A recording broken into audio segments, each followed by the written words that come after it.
ஆங்கமைவு எய்திய கண்ணும் பயமின்றி வேந்தமைவில்லாத நாடு. மரியாதைக்குரிய தலைமை ஒருங்கிணைப்பாளர் உள்ளிட்ட ஆன்றோர் அவைக்கு வணக்கம். கள் இறக்குவதும் பருகுவதும் இந்திய அரசியலமைப்பு சட்டம் மக்களுக்கு கொடுத்திருக்கும் உணவு தேடும் உரிமை.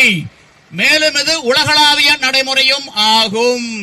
தமிழ்நாட்டில் மட்டும் இந்த கள் தடை இருந்து கொண்டிருக்கின்றது. தமிழ் மண்ணின் மக்களின் அடையாளம் கள்.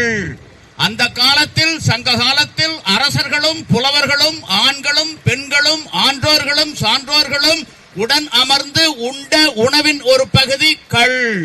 தமிழ்நாட்டில் மட்டும் இந்த தடை இருக்கின்றது. இன்று தலைமை ஒருங்கிணைப்பாளர் அவர்கள் அவரே மரம் ஏறி கல்லை இறக்கி எங்களுக்கெல்லாம் வாரி வாரி வழங்கி இருக்கின்றார். ஆக சங்க காலத்தில் பாரி வள்ளல் என்ற ஒரு வள்ளல் இருந்தார். பரம்புமலைக்கு வருகின்ற விருந்தினர்களுக்கு புரவலர்களுக்கு இரவலர்களுக்கு கல்லை வாரி வாரி வாரி வாரி வாரி வாரி வழங்குவாராம்.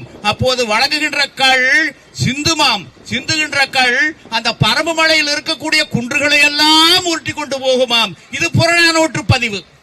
அவ்வையும் அதிகமான கல்லை பருகி இருக்கின்றார்கள். இப்போது தலைமை ஒருங்கிணைப்பாளர் கள் இறக்கி எங்களுக்கெல்லாம் வாரி வழங்கி இருக்கின்றார். இந்த நிகழ்வில் தமிழ்நாடு அரசு நடவடிக்கை எடுத்தால் யார் குற்றவாளி?